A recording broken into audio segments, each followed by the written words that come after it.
Salut à tous et bienvenue sur AZ237. Avez-vous entendu parler de l'histoire d'un bébé trouvé dans un arbre? Il y a 21 ans, la nouvelle est tombée et a choqué le monde entier.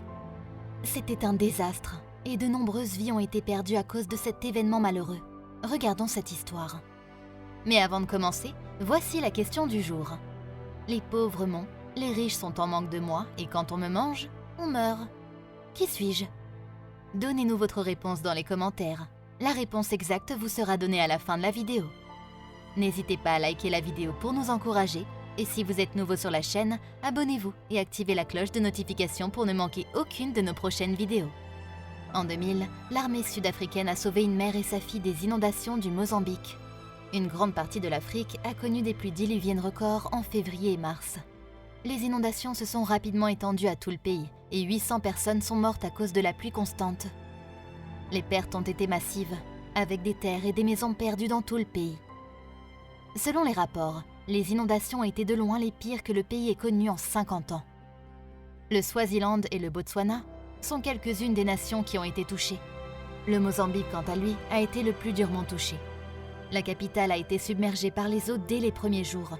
Cependant, le temps orageux ne s'est pas arrêté. Les rivières qui descendaient dans les vallées débordaient. Le fleuve Limpopo est sorti de son lit, inondant des villages sur des kilomètres. La vallée de Limpopo a subi des pertes et des impacts importants, et des épidémies se sont déclarées parmi ceux qui ont été touchés. Il y a eu beaucoup de dysenterie. En l'espace de 3 jours, le pays a reçu 75% de ses précipitations annuelles. Malgré cela, la tempête a continué à faire des ravages dans le pays. Un cyclone massif s'est abattu sur le village balnéaire de Beira. Le cyclone Léonéline a fait d'importants dégâts, principalement dus à de graves inondations. Dans les quartiers de Xai-Xai et de Chokwi, les fermes et les terres agricoles ont été entièrement submergées. Les habitants expulsés de leurs maisons étaient contraints de s'accrocher au toit ou aux branches des arbres dans l'espoir d'être secourus. Comme les eaux sont restées hautes, plus de 500 000 personnes ont été sauvées par les navires de la marine, car ils ont été les premiers à arriver. Comme le nombre de personnes touchées augmentait, le gouvernement sud-africain a envoyé des hélicoptères. Une femme enceinte a même été contrainte d'accoucher d'urgence dans l'un des arbres. C'est où l'histoire de Rosita Shinridza a commencé. En raison des fortes pluies, sa mère, Carolina Shirinza, a dû s'accrocher à un arbre pour survivre avec le bébé qu'elle portait dans son ventre et les membres de sa famille. La belle-mère de Carolina a caché le nouveau-né sous un capulana, un long sarron pour le maintenir dans une position stable et éviter qu'il ne tombe dans les eaux de crues boueuses et infestées de crocodiles. C'est la belle-mère de Carolina, Rosita, qui a inspiré le nom du bébé.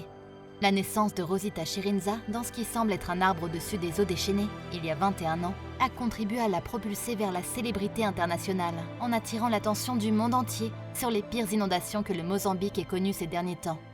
Sa photo, enveloppée dans du linge sale juste après que sa mère et elle aient été lentement tirées en sécurité par un hélicoptère, est devenue virale, récoltant des fonds pour les victimes après les victimes de l'inondation. Même après les sauvetages, la réponse du gouvernement et l'aide internationale ont mis du temps à arriver dans le pays. Il a fallu plus ou moins 3 semaines pour que les sources de secours et les trousses à outils arrivent des pays occidentaux après le début des inondations. Pendant les 5 semaines suivantes, le pays a été submergé. La destruction a été massive et les régions environnantes ont été complètement ravagées. D'innombrables personnes sans défense n'ont pas survécu en raison de la famine. Plus de 40 postes de santé, ainsi que le deuxième plus grand centre de santé du Mozambique, ont été complètement détruits. La principale raison de la perte de l'agrobusiness a été la défaillance des systèmes d'irrigation dans tout le pays. Des centaines de milliers de familles d'agriculteurs ont fini par perdre leurs moyens de subsistance et près de 1500 km² de terre ont été littéralement ruinés. Cependant, les cultures n'ont pas été les seules à souffrir. 20 000 animaux de ferme ont été emportés par les crues soudaines ou sont morts de maladie peu après l'incident. Le programme alimentaire des Nations Unies visait à nourrir 600 000 membres survivants.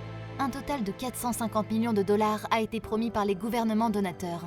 L'ambassadeur Marcos J. Namachulua a demandé des dons à un fonds mis en place au consulat du Mozambique pour aider non seulement le bébé Rosita, mais aussi tous les enfants touchés par la catastrophe. Dans des centres de réinstallation, il y avait une pénurie de nourriture, de médicaments et de presque tout, selon M. Namachulua. Ce programme de réinstallation, également connu sous le nom de phase de récupération et de reconstruction, est toujours en cours. Il recherche toujours de l'aide. Eleanor Norton, la déléguée du Congrès du district de Columbia, a déclaré qu'elle et la représentante Cynthia McCain, toutes deux mères de famille, ne pouvaient pas imaginer ce que Carolina avait vécu. Elle pense sincèrement qu'en se rendant sur place, la mère, le bébé et les proches peuvent faire quelque chose de significatif pour leur nation et les membres de la famille du Mozambique, selon Norton. Le bébé Rosita a signifié la résilience de son pays de manière générale en naissant, en décidant de ne jamais se laisser abattre par le déluge. Elle a surtout marmonné et gazouillé, essayant de temps en temps de tirer sur la veste à motif de la traductrice, de s'agripper à un micro et de crier. Sa mère, Carolina, a estimé qu'elle ne pesait pas plus de 13 livres. Elle pesait 6 kilos. À l'hôpital universitaire Howard, elle a été examinée par le docteur Sandra Elizabeth Ford. Elle est adorable, en pleine forme et active. C'est une enfant ravie. Et elle est en parfaite condition physique. Leur voyage a été rendu possible grâce à la Fellowship Chapel de l'Église unie du Christ à Détroit. Après 17 ans, Rosita a été interviewée à nouveau en souvenir de l'événement malheureux de leur histoire. Après avoir été le visage de la tragédie, elle ne se considère plus comme spéciale. Elle a expliqué que comme les autres personnes, elle est normale. C'est juste qu'elle est née différemment. Elle a déclaré lors de son entretien dans la résidence de sa marraine, dans la capitale de Maputo, qu'elle pense que Dieu l'a fait naître ainsi. Des inondations soudaines et des pluies torrentielles avaient piégé Carolina Chirinza, qui était lourdement enceinte, et sa famille dans un arbre sans accès à la nourriture. Elle a accouché en essayant désespérément de s'accrocher aux branches. Ils ont également interrogé la mère de Rosita, Carolina Chirinza, âgée de 43 ans, devant sa maison à Chibuto, à 281 km au nord-ouest de Maputo. Elle n'a pas pu tout préparer. Tout ce qu'elle sait, c'est que tout cela faisait partie du plan de Dieu. L'accouchement au milieu de l'inondation, la renommée apportée à sa fille, tout. Tout cela faisait partie de la volonté de Dieu. À l'époque, après que Carolina eut réussi à accoucher, un journaliste l'a vue, elle et le nourrisson, être emmenés par l'hélicoptère des forces militaires sud-africaines.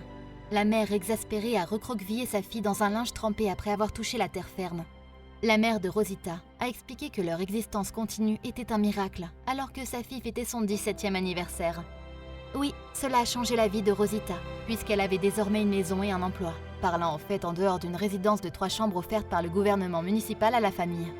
Elle est devenue une force unificatrice pour tenter d'obtenir d'importantes sommes d'argent dans le cadre de l'aide internationale afin d'aider les personnes touchées et de mettre en place de meilleurs programmes de prévention des inondations pour éviter que le nombre de morts ne se reproduise. Une plaque a été conçue et construite sur le Mafureira, Acajou natal dans lequel elle est née. Rosita, quant à elle, est réconfortée par le fait que l'exposition médiatique a commencé à s'estomper et qu'elle va désormais mener une vie normale en se concentrant sur ses activités scolaires. Avec la nouvelle révélation de réserves de gaz au large des côtes du Mozambique, elle souhaite s'orienter vers l'ingénierie pétrochimique, une décision de carrière décisive.